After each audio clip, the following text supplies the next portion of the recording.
اگر کسی شادی میں ناچ گانا ہو رہا ہے مسلمان کی اور شراب پی کے کوئی آ رہا ہے، ڈھول بجا کے بارات آ رہی ہے، آپ اگر اس میں شامل ہیں تو آپ گنہگار ہیں۔ میں فتوے نہیں اکثر دیتا، لیکن یہ مسئلہ آپ کو اس لیے بتا رہا ہوں کہ رسول اللہ صلی اللہ علیہ وسلم کو یہ بات پسند نہیں ہے۔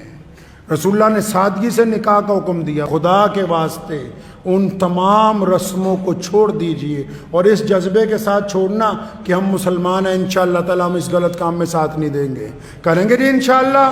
ان مولویوں کو نہیں، باقی لوگ بھی، اگر کوئی چودھری اپنے بل پہ، اس کی اولاد اپنے بل پہ باجا بجوانا چاہتی ہے تو بجانے دو، اس کا نکاح پڑھانے کی ضرورت نہیں ہے جب تک توبہ کر کے اللہ اور اس کے رسول صلی اللہ علیہ وسلم کی رضا نہ حاصل کر لے۔ کوئی ضرورت نہیں ایسے شادی کے اندر جانے کی جنہوں نے ڈی جے لگا کے رکھے ہوں، جو ناچ کے ڈھول بجا کے آ رہے ہوں، ان کے ساتھ شہر کا قاضی چل رہا ہو، شرم کے ڈوب مرنے کا مقام ہے ان لوگوں کے لیے۔ اتنی بھی غیرت زندہ نہیں رہی، اتنی بھی شرم و حیا زندہ نہیں رہی۔ کس بات کی دولت ہے؟ یہ یاد رکھو، دین محمد الرسول اللہ کا ہے۔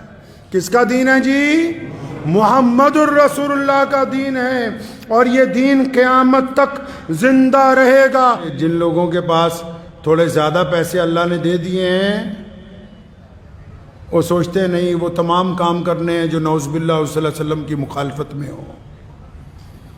جتنے بڑے بڑے دانشور مسلمان بنے پھرتے ہیں، ان سب سے سوال ہے کہ یہ جو اب عام شادیاں مسلمانوں کی ہوتی ہیں، جن میں تم ڈی جے لگا کے ڈھول بجا کے اور وہاں رقص و سرور کی محفلیں منعقد کی جاتی ہیں، اور آپ جیسے بڑے مسلمانوں کے چودھری جن لوگوں نے وقت بھی لگایا، جو اپنے آپ کو خواجہ اجمیری کے سجادہ نشین بھی کہتے ہیں، جو اپنے آپ کو اہل سنت والجماعت کے جانشین کہتے ہیں، جو اپنے آپ کو علماء دیوبند کے وارث کہتے ہیں، اکثر دیکھنے کو ملتا ہے کہ جتنی غیر شرعی شادیاں ہیں، یہ اپنی داڑیاں لے کے وہاں صوفوں پر بیٹھ کے آرام سے مرغا بریانی کھاتے ہیں۔ کیا تمہاری غیرت تمہیں ایک دفعہ نہیں چنجوڑتی کہ رسول اللہ کے حکموں کی کھلی خلاف ورزی ہو رہی؟ کیا تمہارے دل میں ذرا برابر بھی شرم نہیں؟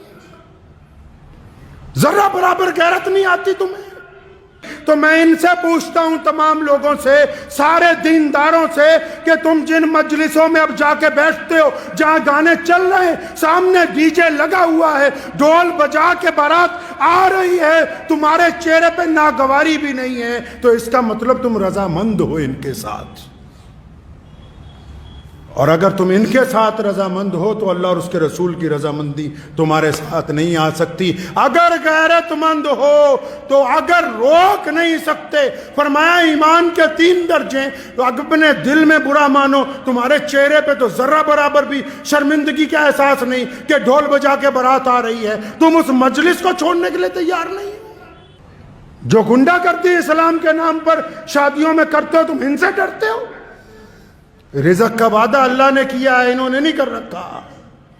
3 درجے ایمان کے، فرمایا اگر کوئی چیز بری لگے تو دل میں برا مانو، اگر طاقت ہے تو زبان سے کہو، اگر ہاتھ سے روک سکتے ہو تو وہ اول ترین درجہ ہے۔ تو یہ جتنے آپ میں یہ جو بات آج ممبر پہ بیٹھ کے کہہ رہا ہوں، روزانہ پورے ملک میں شادیاں ہو رہی، اور جتنے سرمایہ داروں کی شادیاں جا کے دیکھ لو، یہ جتنے کٹھ ملا ہیں، یہ ان کے نکاح بھی پڑھا رہے ہیں، ان کی بریانیاں بھی کھا رہے ہیں، ان کے قورمے بھی کھا رہے ہیں۔ اگر تم قوم کی نگہبانی نہیں کرو گے تو یاد رکھو تمہاری حیثیت گڈریے کی ہے۔ اگر ایک بھی کوئی ریوڑ میں سے کوئی چیز ضائع ہو گئی تو گڈریے کو مالک پوچھتا ہے، اللہ تعالیٰ نے ان کو چھوڑ دینا ہے، تمہارا گریبان پکڑ لینا ہے۔ عبد الرحمن بن عوف جلیل القدر صحابی، اربوں پتی آدمی، رسول اللہ نے فجر میں پوچھا، عبد الرحمن یہ کپڑوں پہ لال رنگ کا داغ لگا، فرمایا یا رسول اللہ رات میرا نکاح ہوا تھا تو مہندی لگ گئی تھوڑی سی۔